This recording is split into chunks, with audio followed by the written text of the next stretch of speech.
Hello guys, और कैसे हैं आप लोग। आज हम शुरू करने वाले हैं मार्वल की फेमस कॉमिक्स स्टोरीज में से एक यानी कि एवेंजर डिसअसेंबल को। तो जैसा कि इस कॉमिक्स के नाम से ही पता चल जाता है कि इसमें हमारे एवेंजर्स अलग हो जाएंगे। तो आखिरकार वो कौन सी वजह रही होगी जिसके कारण हमारे एवेंजर्स अलग हो गए, तो आज के इस एपिसोड में हम यही जानेंगे। तो वीडियो को लास्ट तक देखना। एंड आप लोगों ने हमारे चैनल को अभी तो सब्सक्राइब नहीं किया है तो चैनल को सब्सक्राइब कर लो। चलिए तो शुरू करते हैं।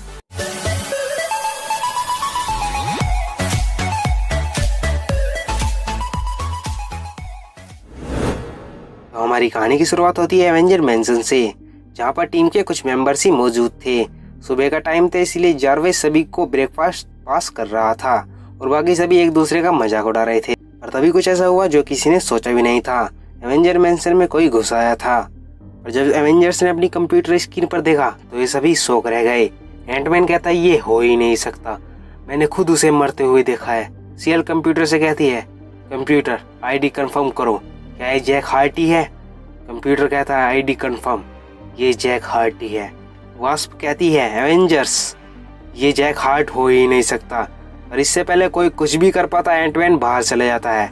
एंटमैन जैक से कहता है जैक ये मैं हूँ स्कॉट, क्या हुआ तुम्हें, तुम ठीक तो हो ना, पर तुम अभी तक जिंदा कैसे हो। मुझे लगा कि तुम मेरी बेटी को बचाते हुए उस दिन मारे गए, पर तुम जिंदा मत करो जैक, हम सब कुछ पहले जैसा कर देंगे। और इससे आगे एंटमैन कुछ भी कह पाता। जैक कहता है आई एम सॉरी स्कॉट। और जैक कैसे कहते हैं एवेंजर मैंशन में एक बहुत पावरफुल ब्लास्ट होता है। ये ब्लास्ट इतना पावरफुल था कि पूरा का पूरा एवेंजर मैंशन ही टूट गया। इसके मलबे के नीचे एवेंजर्स दब चुके थे। एवेंजर्स एक दूसरे की मदद कर एक दूसरे को बाहर निकालते हैं।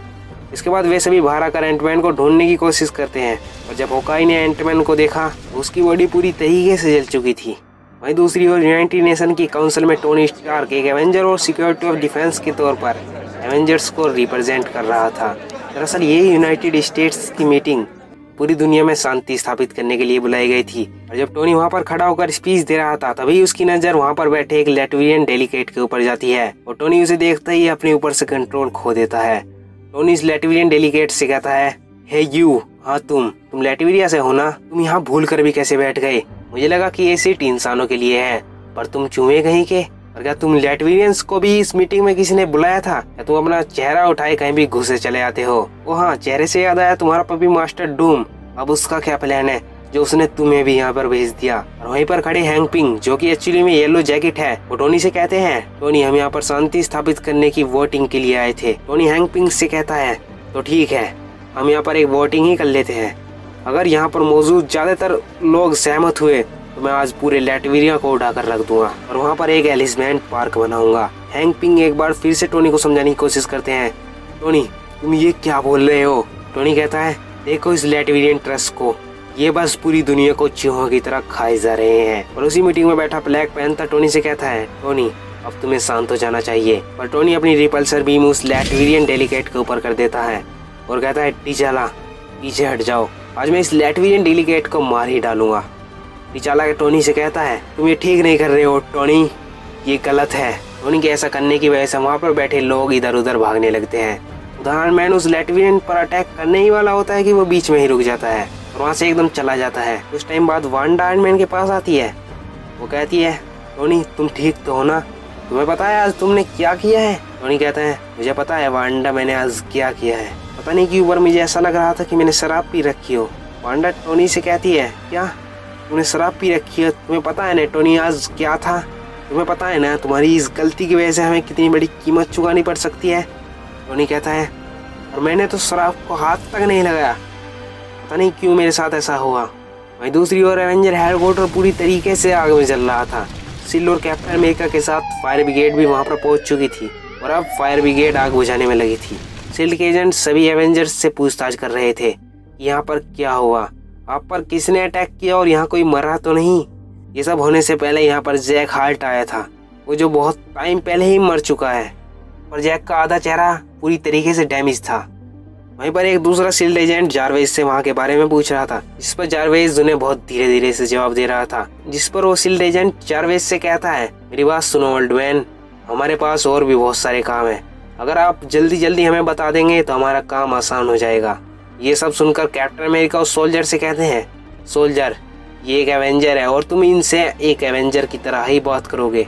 वो सोल्जर कैप्टन से कहता है, yes captain sir. Captain Jarvis के पास आकर वहाँ के बारे में पूछते हैं। जारविस कैप्टन से कहता है, सर यहाँ जो कुछ भी हुआ वो मैं आपको शब्दों में नहीं बता सकता, और मैं आपको इतना ज़रूर बता सकता हूँ कि मास्टर स्कॉट अब हमारे बीच नहीं रहे, और ये सच्चाई आपको उनकी बेटी को बतानी होगी। प्रथम हम देखते हैं कि आसमान से कोई चीज़ बहुत तेज़ी से एवेंजर्स की तरफ बढ़ रही थी। दरअसल ये एक क्वीन जेट था जो कि एवेंजर्स की तरफ बहुत रफ्तार के साथ बढ़ रहा था, और इससे पहले कोई भी अपने आप को संभाल पाता वो क्वीन जेट वहाँ पर क्रैश कर जाता है।